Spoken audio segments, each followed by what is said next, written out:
Hello, everybody. Good morning. I will just start with saying that I'm from a bit different world than I think most of you here. I'm not coming from academia. I'm not talking about theories. It will be a lot about practical and personal experiences here. But I was invited here, so any complaints will have to go to the organizers if you think this is not, serious enough. Well, for me, everything started more or less 20 years ago. I'm a bit older than I look like. Maybe this is also important to mention. I started with cooperation with Helsinki Foundation for Human Rights in Warsaw, Poland. Those are Chechen ladies. I don't know how many of you know that around 20 years ago, 70,000 of Chechens came to Poland. And somehow at that time, it was not a big deal. People coming from different culture, different religion, being maybe not very much welcomed, but not really seen as a problem. Here on this picture, you can see Maria Kaczyńska, wife of Kaczynski, not the Kaczynski who is now, for the last 8 years, ruling Poland, but his brother. That was the first lady at that time. She was coming to hospital to welcome Chechen women who went through the eastern border and had, difficult experiences with losing their kids or health. At that time, migration was not used in the political discussion. And I'm saying it as an example, as a contrary to what I will be talking about in a moment, just to give you a bit of a feeling how discussion about others, about people from different countries looks like in Poland. The average Polish person, when you talk about Middle East, will see the camel, will see carpets, deserts, and unfortunately it's not a joke, This is what is happening when you start discussing with your cousins at the Christmas Eve. When it comes to people who read more, there might be still another aspect, the books written by the Europeans who married Arab guys will tell you the detailed stories, how they were kidnapped or how they cannot do whatever they want. My mom was reading those books, it's real. And the biggest vision that Polish society has of people from Middle East is, of course, terrorism. I mean, we don't have to get into this. So if we think about the last 20 years of Polish society, and then we arrive to year 2015, and the big amount of refugees coming to Europe, this kind of pictures where you see a woman, a kid, a real situation were not very popular. This was what was happening in Polish media at that time. And these are just, very random examples that I found. I didn't have to look for them very carefully. So just to translate you some of those covers, of course, refugees are bringing diseases. Oh, I seen that at that time somebody was even using the word refugee. That's interesting. I didn't notice it before. So, of course, Islamists, terrorists, hell coming, ordered from Berlin, Islamist rape on Europe. This language was there not by accident. It was a decision to use this kind of narration, which obviously started the tsunami of xenophobia in Poland. And we talk about 2015, when so many Syrians arrived to Germany. I live in Berlin. Maybe it's also important to mention. Poland didn't take any Syrian refugee at that time. Polish people couldn't meet a Syrian refugee because there were no Syrian refugees.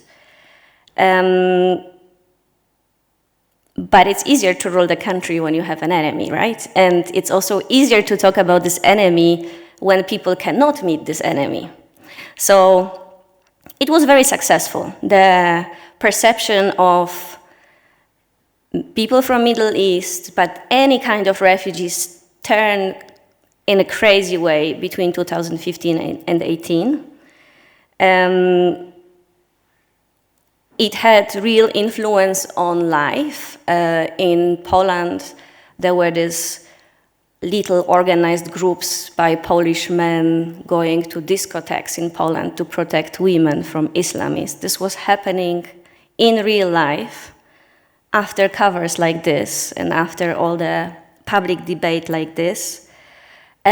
Within those years, NGOs were forbidden to go to schools. So since that time until now, still it is impossible for any kind of NGO. Now I'm not talking about human rights NGOs, but any kind of NGOs cannot go to school to have any kind of lectures.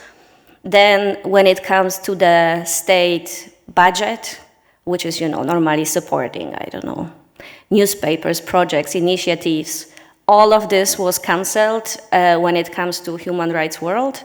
Everything was going to the things that Polish government was supporting. When I think about it, I really can't believe that we managed to vote like we voted some weeks ago in Poland, because the overwhelming majority of information for so many years was so much going one direction that it's really incredible that it was possible still to have another discussion in Poland. Anyway, that was 2015 in the general sphere. That was 2015 in my flat in Berlin. With my family, we decided to host people, 70,000 people on the streets of Berlin, living on the street, sleeping on the pavement. We had space in our flat, so that was quite an obvious decision to invite somebody. This is Akil. Akil is from Syria. He became a member of our family. This is my daughter.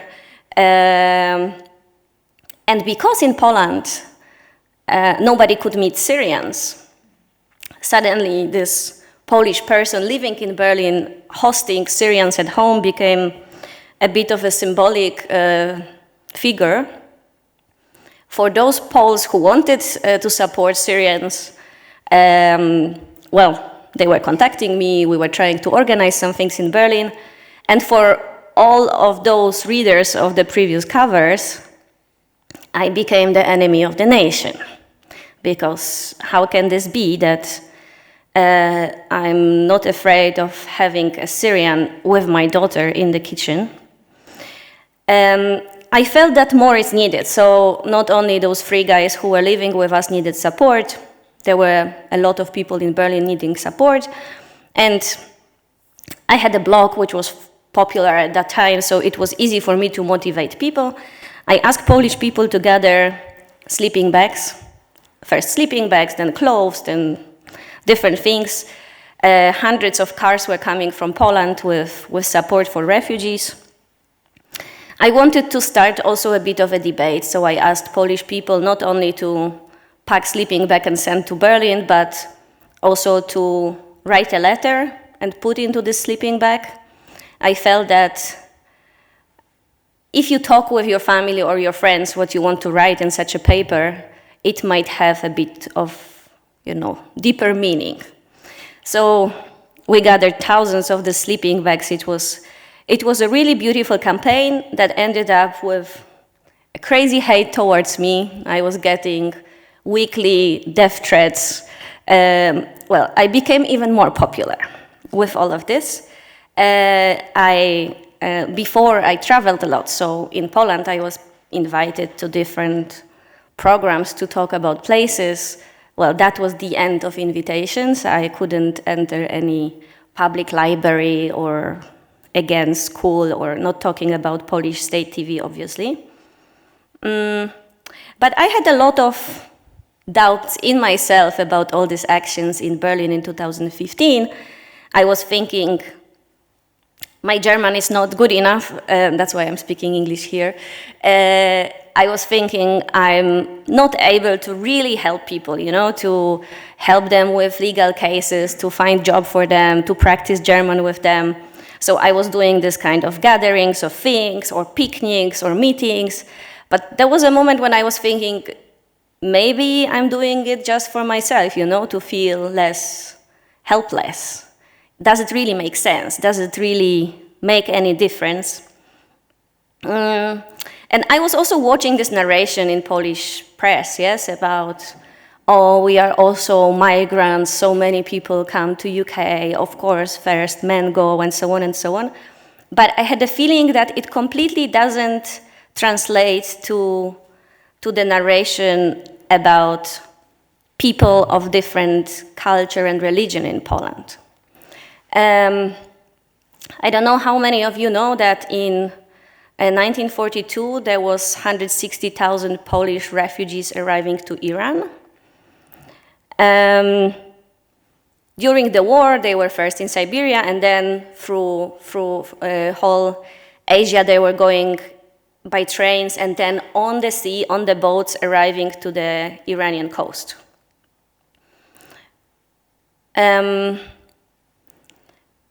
I wanted to understand how it was at that time, because I found it very striking that the symbol is the same, yes? People are arriving on the boats to the country of different religion and culture. So I traveled to Iran, and I found some of the Polish women that still remember the times of 42. This is one of them, Maria. It was important for me to hear what she remembers from those first weeks and months in a new country, what mattered for her. And I must say, yesterday we were talking about it here, I must say that it was one of the most important meetings for me ever, probably, because she was 12 when she arrived, so she still remembers things very, very well. And she said that after this terrible trip, after losing all the members of her family whose bodies had to be thrown away to the sea, but after absolutely extremely terribly times, she arrived to the beach and she was welcomed by Persian girls coming with trays with cookies and dates. And she said that she will never forget eyes of these girls, because that was a moment when she started to believe in humanity again.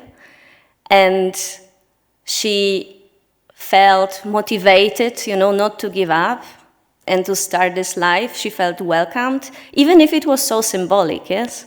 Of course, not everything was perfect and easy, but nobody had problem with her religion. She was still, when I was there, she still had, the picture of Polish Maria on the wall.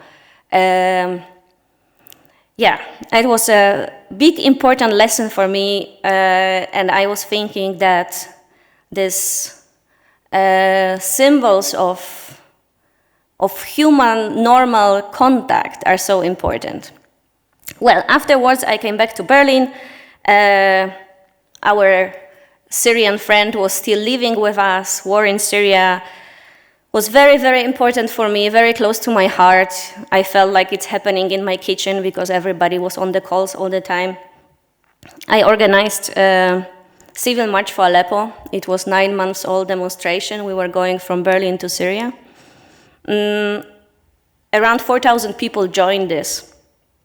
We were in media outlets all around the world. The march itself was nominated for Nobel Peace Prize. And what it meant for all of us is, especially in our countries, in Poland, Czech Republic, Hungary, Slovakia, well, you can only imagine.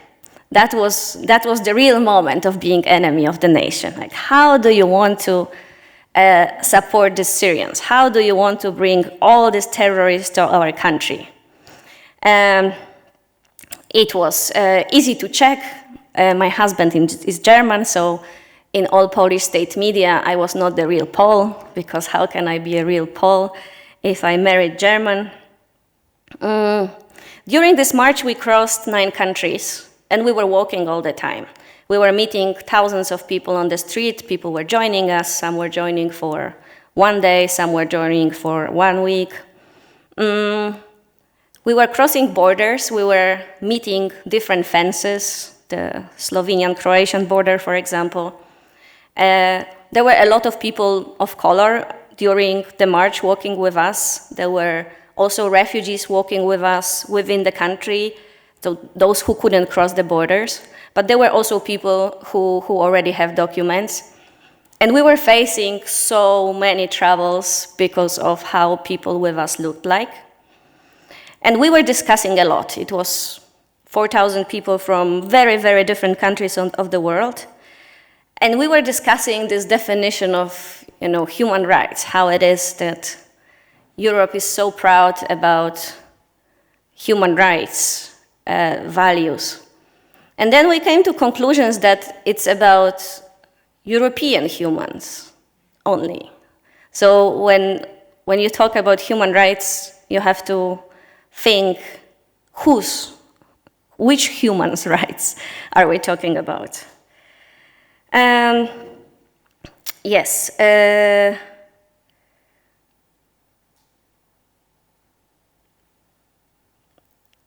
It was, I have a very short time now here. I could talk about only this march for the next 3 days.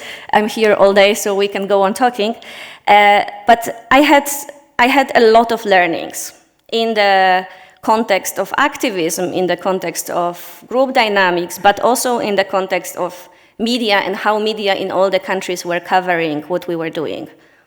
When I came back, I got involved in the organization that I'm working with now, Minority Rights Group International, and I started a long years project called Media, Minorities and Migration, being built on all these experiences from the past. We realized that in media outlets, especially in Central Eastern Europe, media outlets don't have budget to cover stories of migration in deeper way, but also there is not so much will, there is not so many media outlets that you can do it, especially in Hungary.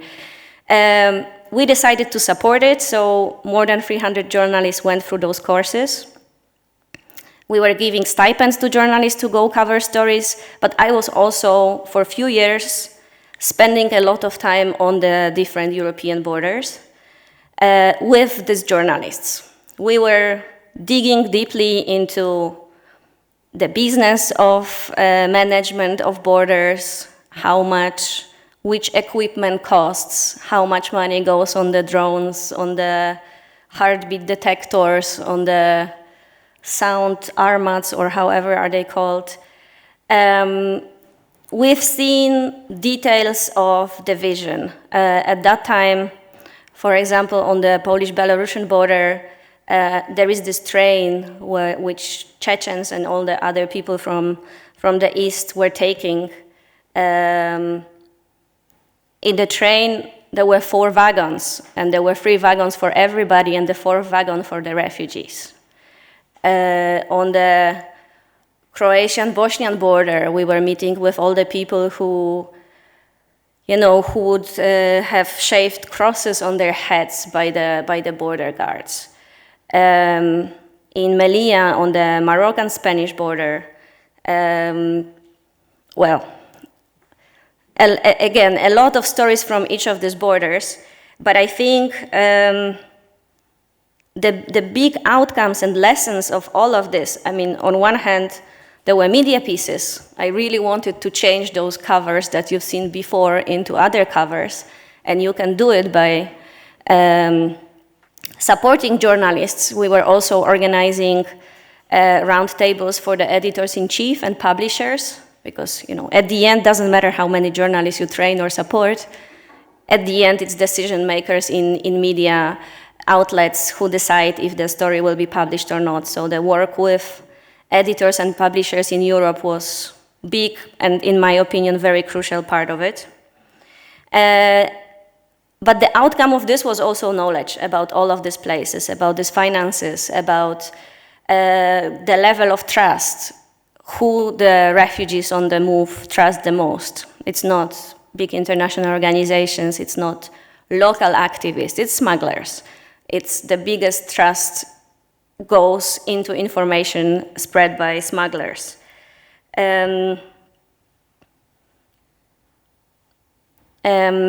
Yes, and now I will jump a little bit to the topic that took away my last 2 years of life. So after having experiences on all these other borders, being in contact with NGOs, but also refugees closed in different camps within Europe, suddenly I started to get pictures in July 2021 from people living on the east of Poland who knew my name from media as the person who knows things about borders. And suddenly I was getting pictures from cornfields like I know from my childhood holidays with the guys looking like I know them from all the other borders. That was the moment when Lukashenko, the dictator of Belarus, started the artificial new migration route via Minsk. People were allowed to fly from different locations to Minsk, and then they were being brought by Belarusian authorities to Polish border, to very different places on the border, and they were forced to cross to Poland. I must say that the first 5 days after receiving those photos, I felt a bit like after, car accident. I was a bit in shock that it's possible. Suddenly the topic I was so involved in for so many years came to my country. And I also felt that with all the experience I have in other places, plus knowledge of Polish, network of journalists, network of politicians, I will be the most useful there. So I called around all the activists I know from very different organizations, and we started collective called Grupa Granica. I have a feeling that what happened on the Polish border, well, it was not that different from other European borders, yes? But I have a feeling that Polish government jumped into elevator and went directly to the top floor to do within 2 weeks all the bad practices that were happening everywhere else.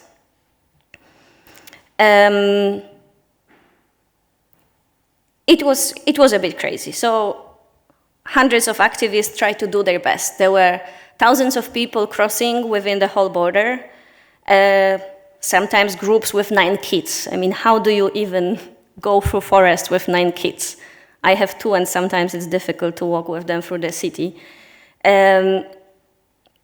We were trying to do our best, which means to bring people water, food, something to wear. And after being in all these other countries, in really not easy situations, I realized that in my own country, I've never seen that hungry and that thirsty people than in my own country. To get to the people who were stuck in the forest, we had to go through the night with backpacks full of water and hot soup at night, because that's the moment when Polish border guards will not see us and not stop us. We cannot, because it's still the case, use the light. And suddenly, from this years of working in human rights, with my laptop and in Brussels or Geneva, suddenly I was crossing forest at night, hiding from authorities from my own country, hiding from flying drones. Last time in Scouts I was doing things like this, and it was fun. And all of this we were doing to bring somebody warm soup, yes, not to do anything crazy. It was really very surreal. The first weeks were extremely, extremely surreal. Here I want to share with you some of the pictures from the from the first half a year on the border. You have to know that the east of Poland is very difficult when it comes to geography. There is a lot of forests, there is a lot of swamps, and even people who might check what the temperature might be when they cross, if you don't know what swamp is, and people in Sudan don't know what it is, you have no idea how to behave there. I mean, it's even for Polish people extremely, extremely dangerous places. Temperatures in winter, -20, yesterday was -15. Well, a lot of pain, a lot of very difficult moments. I think the most difficult in all of this is when you meet the people in the forest and you have to explain them in which situation they are. And that means they will be not allowed to apply for international protection in Poland by default. And if anybody will see them, soldiers, border guards, or police, they will not ask from which country they are or what is their story. They will put them on the back of the truck, drive to the Belarusian border, and violently throw on the other side. And this was and is still happening to anybody, any age, any gender, any state of pregnancy, doesn't matter. People couldn't believe it. Now the information is out there, people know what is happening, but the first weeks, people really couldn't believe that something like this is possible. And for me, understanding Polish language and seeing next to me Polish border guards speaking my own language, beating small kid next to me, it was really some other level of everything.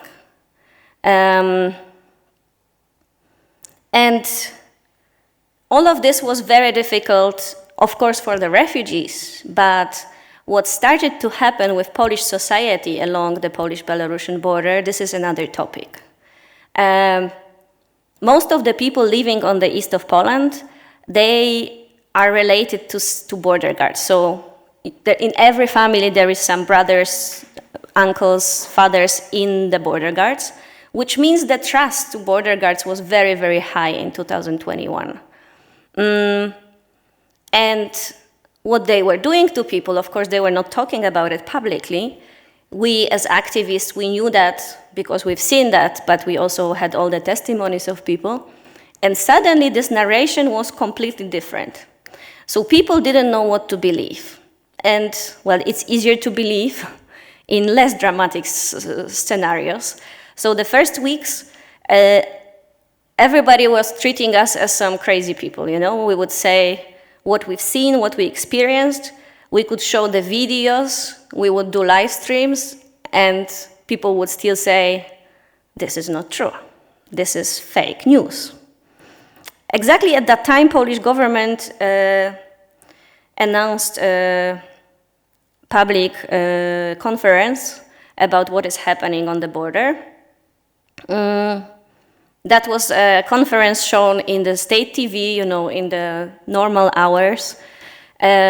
They said that they know who are the people crossing, that those are very dangerous terrorists. They said that they took away their mobile phones, and what they found in those mobile phones was, for example, pornography. They were showing those videos, as you can see, during these meetings. The whole language about the situation was called hybrid war. You know, I'm not expert of wars, but I have a feeling that if any state is in state of war, then the trade on the border, the trucks with all the products maybe shouldn't be going. Maybe there should be some diplomatic discussions with embassy. But nothing like this ever happened. When Poland started to build defense, we could see the elements of defense were built from Belarusian products. So it's very difficult to call it a war, I would say. Very fast, Poland decided to announce state of emergency. On the map, you can see the region where the state emergency was announced. That's the border with Belarus. There was this belt of this state 3-5 kilometers along the whole border, where nobody but locals could enter. It was not so sure where the state of emergency starts, when it ends. Theoretically, nobody was allowed to enter. It was going on for 10 months. And it was hell for the citizens living there. Now I'm not talking about refugees, but what happened there, it was a complete militarization of the region. There were tanks, there is still a lot of additional army. Army feels completely free to do anything. There would be situations when drunk soldiers would be driving through villages, driving through dogs of kids of our friends. 2 weeks ago, there was a situation that the bison, which is protected animal in Poland, was killed. This part of Poland was suddenly out of any rule of law. There was no way to get any public information about these places. Journalists, international journalists, couldn't enter this place. That was November 2021, so the topic of Polish-Belarusian border was all over media in the world. We had hundreds of TV teams coming there. And just imagine this photographer who spent years in Afghanistan as a war correspondent. He stands on the border of the zone and cannot enter. It's like, I don't know, maybe the only place in European Union where journalists couldn't do their job. We, as activists, we were entering the zone. We didn't want to accept that it's illegal. We still believe that the law of closing this place and fining people for entering is not according to law.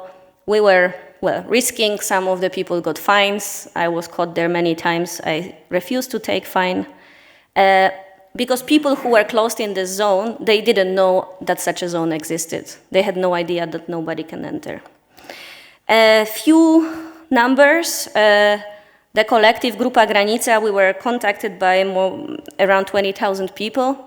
And contacted means they would call us or write to us. So there is a lot of numbers from these 20,000 are people who are on the Belarusian side, to whom we cannot get. When it comes to people we physically could help in this last 2 years, it's more than 10,000 people, and it's about humanitarian and legal help. In average, 25 times a week, our teams would go to the forest. And here you have just the list of biggest groups crossing this border. Those numbers and those statistics, only activists have this kind of numbers, because when people cross and are stopped by the border guards, nobody check who are they. So if anybody is ever interested, I'm very happy to share all the statistics that we have. But you have to remember that those numbers, those people with whom we had contact are, first of all, people who needed help. Most of the people cross and they are lucky enough they don't need help. Those are the people who had our number. Those are the people who still had their mobile phone or power bank. So it's just tiny percent of people crossing. And then February 2022 happened. Suddenly, there were a lot of Ukrainians in need coming to Poland. And a lot is relevant. When we were talking about Belarusian border, there were a few hundred and few thousand people needing help. Suddenly there were 3 million people needing help. And Poland behaved in a very different way. And yeah, I'm very proud and I'm very happy about the solidarity that happened, but I must say that it was also very, very difficult for me to be watching it. I spent the first week of the full-scale invasion on Ukraine, on the Polish-Ukrainian border. And I want to show you a few pictures that are showing both borders at the same time. They are done by Karol Grigoruk, a photographer, my good friend.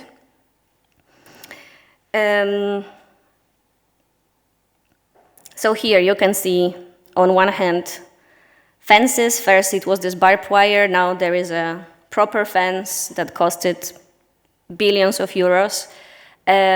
Just to let you know, the numbers didn't really change of people crossing. Well, it's not a surprise, right? But maybe what changed was that we don't have people with disabilities anymore crossing. It's difficult for a person on the wheelchair to cross the fence. But it doesn't change when it comes to, I don't know, people with kids. You can carry kids above the fence, you can carry people, you can go under the fence, and the fence is weak enough that with the big piece of wood you can also open it. It's not a problem to cross this fence. Maybe let's put it this way. On the right side, Ukrainians being welcomed. There is 7 border crossings between Poland and Ukraine. And of course, there were big lines on the border crossings, but still, everybody was welcome to enter. An old argument why people on the Belarusian side don't go to border crossings. Everybody knows it, that Belarusians are bringing people to different locations, but maybe not everybody knows that it was impossible for refugees to go to border crossing and apply for international protection even before 2021. For the last 3 years before this, all the people coming to the border crossing in Terespol, they also couldn't apply for international protection. Plus, in November 2021, there was a moment when Belarusians decided to do this action. They gathered all the people from the other side and they brought all of them into one place, Kuźnica border crossing. Well, it was, again, building the fear and the feeling that there is so many people who are aggressive and want to come in. So they were on the border crossing. Surprise, surprise, they couldn't cross. That was the moment of the peak of interest, I think.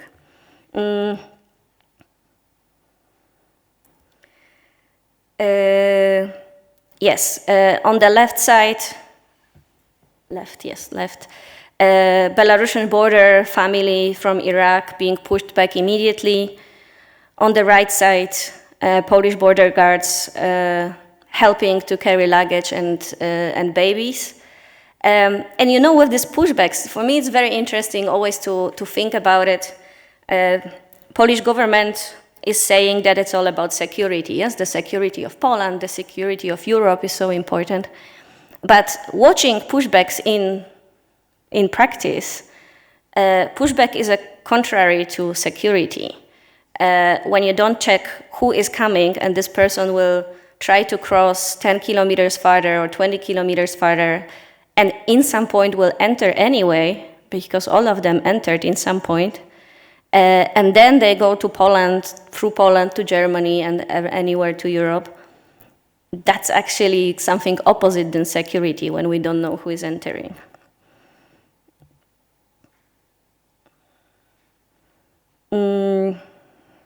Yes, again, soldiers, border guards, on the other hand, these temporary places where people at the Ukrainian border could sleep, but there were thousands of Polish people arriving to those places with their cars, inviting people to enter, bringing them home, feeding them, and that was seen as not only something normal, but that was actually really appreciated. The same situation happening on the other border is seen as a crime. A lot of activists had problems. It's really very, very risky to drive somebody even to the train station or to carry a person who cannot walk anymore through the forest. There are court cases happening right now as a criminal cases. When I was during this first week on the Ukrainian border, I asked one of the border guards, you know, I couldn't stop myself, so I asked him if he was helping. He was carrying baby and the luggage of one lady. I asked if he was so friendly 20 kilometers north. I was really angry, I must say. And you know, he looked into my eyes and he was very serious and he said, luckily, thanks God, I was not sent there. And it made me think that, of course, one thing is orders and raising violence, and then violence is raising more violence. But the other thing is that if you let people behave like humans and do this very normal thing of supporting and carrying this baby and helping others, they were very happy to do it. They were the soldiers there, they were very happy. They had a lot of satisfaction.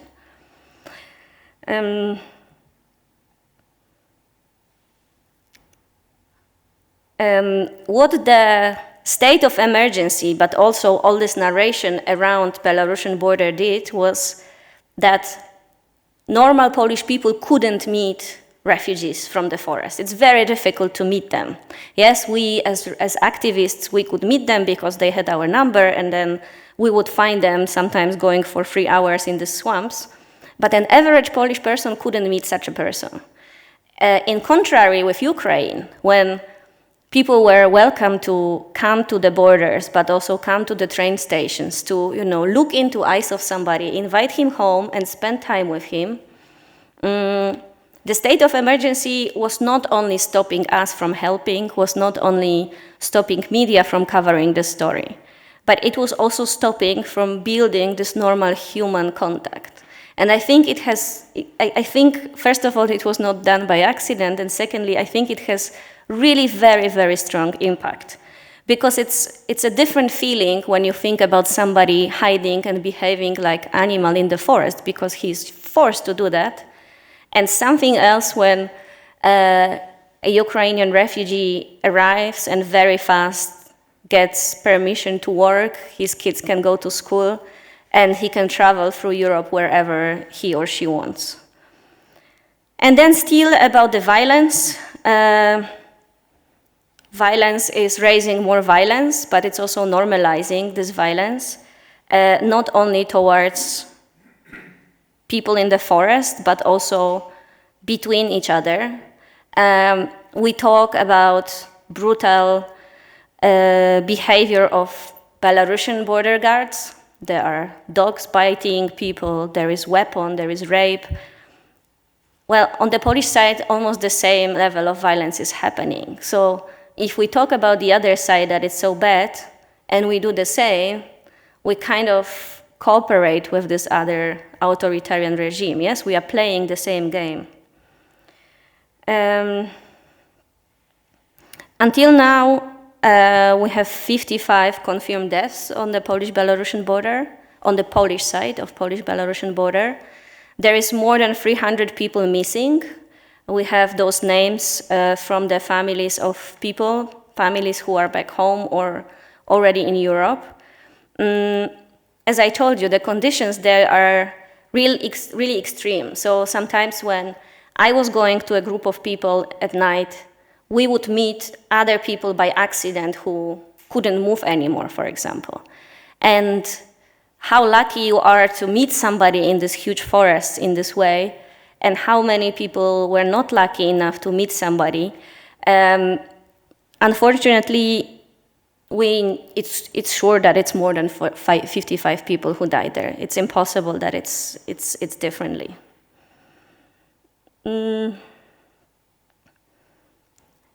Yes, and if you make people hide, and like on the left side, people just try to run from one side of the forest to another, of course they are seen by all of us differently. We start to think, like, why are they hiding? Do they have anything to hide? And then if we welcome the others with the official delegations, invite them to schools, bring them to TV stations, show them their faces, not the group of people somewhere hidden, the perception is completely different. And well, this is happening still. Nothing really changed. We have the change of government, so we have a bit of hopes to at least stop the criminalization of our help. I don't have big hopes when it comes to fence or behavior, to be honest, but this we can still discuss all together. I would like to pick up your brains on this. But just 3 days ago, I had a call with my Finnish friends, Finnish activists. Exactly the same story is now happening on Russian-Finnish border. I'm even surprised that only now. We were expecting it earlier. The next step I'm expecting is Kaliningrad and refugees being brought to Kaliningrad. And we are in Poland mentally prepared for boats on the Baltic Sea one day. Thank you very much. I was talking too long.